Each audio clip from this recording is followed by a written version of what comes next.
Notre invitée ce matin, Marine Le Pen. Bonjour. Bonjour. Marine Le Pen, dernière déclaration d'Alain Juppé, il y a quelques minutes sur Europe 1, qui dit « Si Copé et Fillon vont à la bagarre pour présider l'UMP, je ne serai pas candidat à la présidence de l'UMP. » Que comprenez-vous ? Rien. Rien, mais je crois qu'il y a un concours là. L'UMP, c'est à celui qui parlera pour ne rien dire. Donc on ne cesse d'avoir des déclarations régulièrement sur le rassemblement, sur les valeurs. On ne sait pas qui veulent rassembler, on ne sait pas quelles sont leurs valeurs. Personne ne dit rien. Qui pense quoi sur l'immigration, sur la nation, sur le protectionnisme, sur le fédéralisme européen? Il n'y a pas une idée politique. Voilà, pas une. On est dans les grandes déclarations d'intention. Je crois que ça démontre, encore une fois, le vide idéologique qui est celui aujourd'hui des dirigeants de l'UMP. Vous voyez une différence entre Jean-François Copé et François Fillon? Non. Vous, Marine Le Pen? Mais non, mais ni entre les uns et les autres. Je n'en vois pas non plus entre Mme Pécresse, Monsieur Wauquiez, Monsieur Bertrand. J'entends ces gens dire exactement la même chose. D'ailleurs, ils ont annonné les mêmes arguments pendant toute la campagne avec les fameux éléments de langage. Par conséquent, on ne sait pas ce que pensent les uns ou les autres. La seule différence, semble-t-il, qu'ils aient, c'est par rapport à la position qui doit être la leur par rapport au Front National. Oui. Ça semble être, en réalité, le seul point sur lequel ils ont des discussions. Vous êtes au cœur des discussions de l'UMP? En tout cas, j'ai le sentiment qu'ils sont d'accord sur tout, sauf sur cela. C'est-à-dire, la seule chose où ils sont en désaccord, c'est sur cette fameuse consigne qui a été donnée du ni-ni. Moyennant quoi, il va quand même falloir qu'ils se mettent à parler politique, parce que je pense que sinon, ils risquent de perdre des milliers, peut-être des dizaines de milliers d'adhérents. Qu'est-ce que vous leur dites ce matin? Rien, aux dirigeants de l'UMP. Vous leur dites, il est temps d'écouter les militants qui souhaitent un rapprochement avec le Front National? Non, je dis, il est temps de faire de la politique. Voilà. C'est-à-dire de prendre conscience que notre pays est au bord du gouffre, que nous avons des choix fondamentaux à faire et qu'il va falloir qu'ils s'expriment sur ces choix. Ils vont pas pouvoir, comme ça, éviter le débat. Oui ou non sont-ils pour le fédéralisme européen, c'est-à-dire pour la perte définitive de souveraineté de la France, comme le Parti socialiste? Oui ou non continuent-ils à lutter contre le protectionnisme économique et le patriotisme économique qui est, à mon sens, le seul moyen de retrouver une prospérité? Oui ou non sont-ils pour continuer une immigration, comme d'ailleurs le Parti socialiste le fait, comme l'a annoncé Monsieur Valls, ou faut-il l'arrêter? Voilà les grands choix politiques qui vont être ceux que devront faire les dirigeants dans les semaines qui viennent. Mais vous leur demandez aujourd'hui de faire ce choix, et vous êtes prêts, si certains dirigeants à l'UMP font ce choix, vous êtes prêts à ouvrir des discussions avec eux pour de futurs accords électoraux? Mais non, parce que, encore une fois, pour l'instant, je n'ai pas entendu une seule personne. Ben oui, non, mais d'accord, mais on ne fait pas de politique virtuelle. Vous dites à des dirigeants de l'UMP, vous dites ouvrons des discussions. Mais non, mais je ne crois plus à la capacité des dirigeants de l'UMP à porter les idées nationales.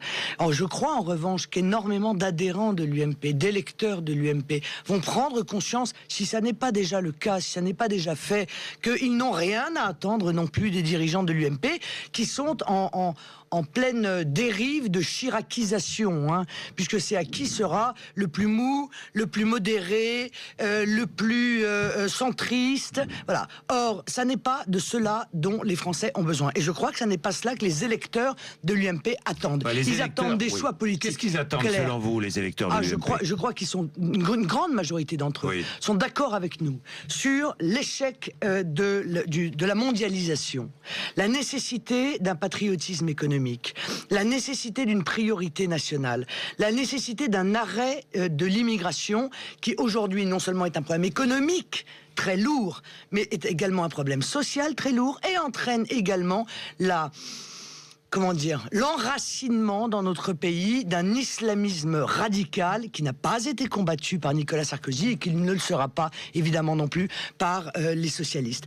Je pense que une immense majorité des électeurs de l'UMP ne sont pas prêts à abandonner la nation au bénéfice d'une autorité illégitime qu'est la Commission européenne, telle que c'est préparé par les traités qui nous sont imposés. Voilà. Et donc, il va falloir eux aussi, les électeurs, les Français, les adhérents même peut-être de l'UMP, qu'ils prennent leurs responsabilités et que tenant compte de ce constat que les dirigeants de l'UMP sont en désaccord total sur ces sujets avec eux, eh bien qu'ils reprennent leur liberté et qu'ils choisissent de rejoindre le seul mouvement qui est capable d'être une véritable opposition aux socialistes, au fédéralisme, au mondialisme et au libre-échange. Marine Le Pen, comment allez-vous faire? Il n'y a plus d'élections là dans les mois qui viennent en France.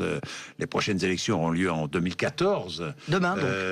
Oui, mais comment allez-vous faire jusqu'à 2014, justement? Vous allez travailler le terrain pour essayer, effectivement, de convaincre tous ces électeurs de l'UMP de venir vous rejoindre et d'abandonner leur parti traditionnel. Nous avons 2 séries d'élections fondamentales dans 2 ans. Oui. Ça veut dire qu'on sera précisément en campagne dans 1 an. Oui. Il y a les élections européennes, essentielles, puisque c'est justement au niveau de l'Europe que une grande partie des problèmes se posent. Et des élections locales qui vont nécessiter que nous fassions d'ici là un travail d'enracinement, un travail d'imprégnation du terrain pour aller au plus près des Français, pour leur expliquer exactement quels sont les choix politiques de la décennie qui vient. Des choix dont j'ai dit déjà lors de la campagne présidentielle que peut-être ils étaient les plus importants depuis le choix qui a été fait entre la monarchie et la République. Marine Le Pen, le Front National va rester le Front National, ou est-ce que vous allez réfléchir à changer le nom de votre parti, ou parce que Rassemblement Bleu Marine, réussite mitigée, alors? Non, le Rassemblement Bleu Marine... les gens n'ont pas très bien compris ce que c'était, peut-être. Bah si, le Rassemblement Bleu Marine, c'est le Front National, plus des personnalités qui nous ont rejoints... Mais vous allez le garder ou pas? Oui, ce rassemblement, cette cellule de réflexion qui va voir Monsieur Couteau du Ciel, aux côtés de Gilbert Collard, aux côtés de Bertrand Dutheil de la Rochère, qui est venu, vous savez, du chevènementisme, aux côtés, bien entendu, des dirigeants du Front National, a vocation à continuer à exister, à réfléchir, à discuter et à attirer à lui à nouveau des personnalités qui auraient envie, dans les mois ou dans les années qui viennent, de nous rejoindre. Pour l'instant, ça n'est pas d'actualité. Mais c'est dans la réflexion. Tout mérite réflexion, et en tout cas débat. Alors on en reparlera à l'occasion. Marine Le Pen, on va parler de ce qui s'est passé à Bruxelles dans un instant, des premières mesures prises par le gouvernement, et puis du permis à points aussi, puisqu'il fête ses 20 ans. 8h43, vous êtes sur RMC BFM TV. BFM TV, Bourdin 2012. Marine Le Pen est notre invitée ce matin. Marine Le Pen, pour en revenir très vite à l'UMP, votre objectif c'est l'UMP. Oui. Mon objectif... Soyons clairs. Non, mais permettez-moi. Vous avez enfoncé un coin au sein de l'UMP. Mon objectif, c'est de démontrer aux électeurs de l'UMP qu'en réalité, il n'y a plus rien à attendre de l'UMP. D'ailleurs, il n'y avait rien à attendre avant. La preuve, c'est qu'ils ont été élus en 2007 et que pendant 5 ans, ils n'ont pas respecté. Mais Nicolas Sarkozy va peut-être revenir, Marine Le Pen. Mais qu'il revienne. Enfin, je veux dire, moi, ça me pose pas de difficulté. Je crois qu'à un moment donné, il y a un travail de lucidité à faire. C'est vrai que c'est... Je les comprends, puisqu'on parle. Je les comprends, ces électeurs de l'UMP. Vous partagez les mêmes valeurs que la plupart des électeurs de l'UMP? Ah oui, très certainement. La plupart des électeurs de l'UMP... partagent vos valeurs? Mais évidemment. Évidemment. Et d'ailleurs, quelles sont ces valeurs dont parlent les dirigeants de l'UMP et qui leur permet de nous mettre de côté, à l'écart de la République? Quelles sont donc ces valeurs dont ils ne cessent de parler? Ils en ont plein la bouche. Mais quand on leur demande précisément quelles sont ces valeurs, ils n'arrivent pas à en dire une seule. Pendant des années, ils nous ont dit c'est la préférence nationale qui fait que nous ne pouvons en aucune manière vous parler et même pas vous adresser la parole. Bon. Mais j'ai entendu Nicolas Sarkozy pendant la campagne dire qu'il était pour la préférence européenne, mais qu'il comprenait que l'on puisse être pour la préférence nationale. Ça n'est donc plus la raison pour laquelle ils nous traitent comme des parias. Alors quelle est cette raison? Si ce n'est peut-être la peur de perdre des mandats, de perdre des postes, de perdre des places, mais ça n'a rien à voir avec de la politique. Mais quelqu'un comme Nadine Morano, par exemple, est plus proche de vous que de François Fillon. Ah oui, sûrement. Oui, sur le fond, sûrement. Oui. Sûrement. Sur le fond... Comment vous regardez d'ailleurs tout ça, ce procès qu'elle intente à un animateur parce qu'il s'est fait passer pour Louis Alliot, votre compagnon? Elle a raison, et d'ailleurs Louis Alliot devrait poursuivre aussi M. Dahan, parce que ça s'appelle une usurpation d'identité. Voilà. Il va le faire? Je n'en sais rien, mais il pourrait le faire. Oui. Voilà. Il pourrait le faire, d'autant que M. Dahan, effectivement, n'est pas qu'un humoriste. Bien, Marine Le Pen, regardons ce qui s'est passé à Bruxelles. avancé ou pas, à vos yeux? Qu'est-ce qui s'est passé à Bruxelles? Ce qui s'est passé, écoutez, c'est l'organisation du coup d'État européen. Mais pourquoi coup d'État? Pourquoi? Parce que expliquez-nous. Nous sommes tous attachés normalement à la démocratie et à notre République française. Dans cette République française, le seul souverain, c'est le peuple. C'est le seul souverain légitime. Or, il y a deux manières d'imposer le totalitarisme. Soit et de tuer la démocratie, soit de récupérer tous les pouvoirs entre une seule main, soit de transférer le pouvoir à une autorité illégitime. Eh bien, ils sont en train de transférer le pouvoir du peuple français à une autorité illégitime qui est l'autorité européenne. Et cela sans l'accord du peuple français. Par conséquent, le peuple français n'est plus... avec l'accord ou pas du Parlement européen. Mais je me moque du Parlement européen, moi. Le Parlement européen n'a... Mais oui, mais le Parlement européen n'a pas de légitimité. Pas suffisamment de pouvoir, d'ailleurs. Mais non, mais il n'a pas de pouvoir à avoir. Plus que cela, c'est le peuple français qui a le pouvoir. C'est le seul. Voilà. C'est lui qui décide. Or, c'est à lui de déterminer le périmètre de l'action politique. Aujourd'hui, le peuple français n'a plus de liberté. Parce qu'au fur et à mesure, nos dirigeants, qu'ils soient d'ailleurs de droite ou de gauche, ont transféré aux instances européennes l'intégralité des pouvoirs du peuple français. Demain, nous n'allons plus pouvoir décider quels impôts nous fixons. Les impôts seront fixés par l'Europe. Toute règle d'or budgétaire pour vous, exactement, pour vous est condamnable. Exactement. Le peuple ne pourra plus décider comment il dépense son propre argent. C'est l'Union européenne qui décidera. Il ne peut plus décider qui entre sur son territoire. C'est déjà l'Union européenne qui décide en matière d'immigration. Il ne peut plus décider quelle politique monétaire, quelle politique économique, puisque nous n'avons plus la maîtrise de notre monnaie, etc., etc. Ça veut dire que nous ne sommes plus un peuple libre. Or, moi, je me bats pour la liberté de mon peuple. Voilà. Je ne veux pas que nous soyons les esclaves de la Troïka, de la Commission européenne, du FMI et de la BCE. Je veux que nous soyons un peuple libre et je me battrai pour cela. Et il est là le choix fondamental que les Français auront à faire dans un certain nombre dans les mois qui viennent. Comment peut-on imaginer que l'on transfère ainsi des secteurs entiers, des pans entiers de notre souveraineté sans même demander l'avis du peuple français? Vous ne croyez pas qu'on devrait faire un référendum là? Évidemment. Vous demandez ce matin un référendum. Mais évidemment, nous devons faire un référendum. Évidemment, le peuple français doit s'exprimer. Mais encore faudrait-il, Monsieur Bourdin, qu'on respecte l'avis du peuple lorsqu'il l'a donné, pas comme évidemment pas comme le dernier référendum. Quelle question? Acceptez-vous de transférer votre souveraineté budgétaire à l'Union européenne? Parce que c'est ça qui va arriver. L'Union européenne va nous imposer la dérégulation totale. On est sous le diktat des Allemands, à vos yeux, aujourd'hui. Des banques. Des banques et des Allemands. Bien sûr, mais évidemment. Nous n'allons pas... Écoutez, ils vont nous imposer la dérégulation du droit du travail. Ils vont nous imposer la libéralisation totale de tout ce qui reste encore possession de puissance publique. Ils vont nous imposer des sanctions automatiques dès qu'on n'aura pas respecté leur diktat. Eh bien ça, c'est inadmissible à mes yeux. Et c'est non seulement inadmissible sur le plan politique, Monsieur Bourdin, mais c'est en plus stupide sur le plan économique.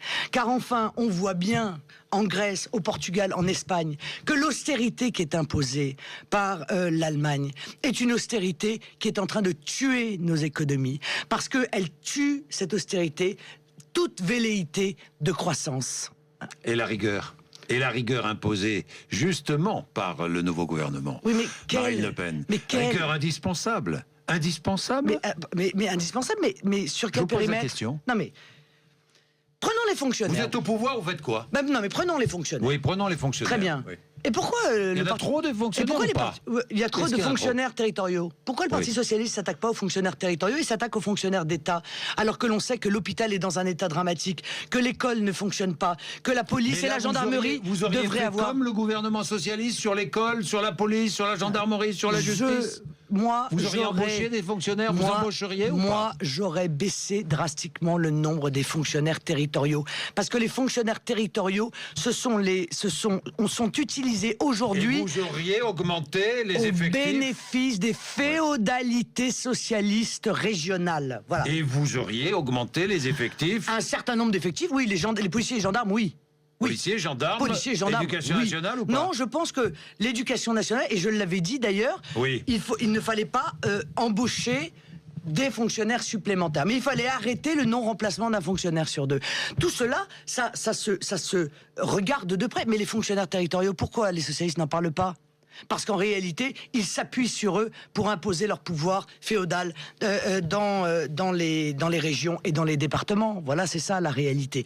Bon, donc la rigueur de droite et la rigueur de gauche, ça revient au même, et les conséquences vont être les mêmes. On va subir une contraction de notre économie, et comme notre économie va se contracter, Monsieur Bourdin, et comme le pouvoir d'achat va être baissé par l'augmentation des impôts, eh bien, il y aura moins de recettes. Et par conséquent, les mesures drastiques qui nous seront réclamées par l'Union européenne seront de pire en pire. Voilà cette spirale dont nous ne sortirons pas plus que n'en est sorti la Grèce, le Portugal ou l'Espagne. Vous auriez augmenté le SMIC? Non, j'aurais pas augmenté le SMIC. J'aurais augmenté le salaire net par la prise en charge par l'État de la part salariale des cotisations sociales. Parce qu'augmenter le SMIC, c'est...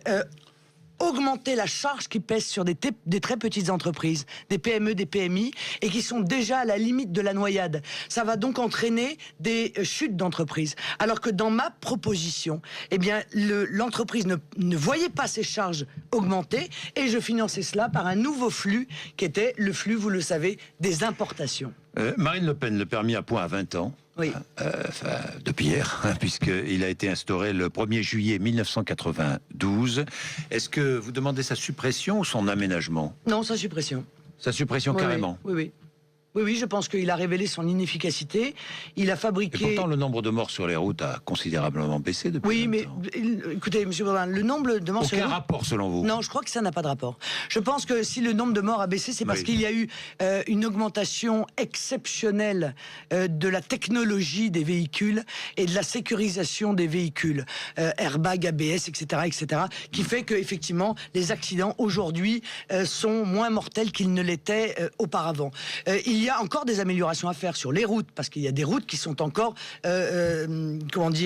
très abîmées, très dégradées, ce qu'on appelle des infrastructures des infrastructures à rénover, oui. Oui, une élimination d'un certain nombre de routes qui permettrait de limiter, etc. Mais le permis à points a créé des délinquants. Et aujourd'hui, il crée des délinquants en pagaille. Il y a des centaines de milliers de gens qui conduisent sans permis. Ça m'apparaît être totalement absurde. Et quand quelque chose ne fonctionne pas, eh bien, je crois qu'il faut le changer. Merci Marine Le Pen d'être venue nous voir ce matin à 8h56.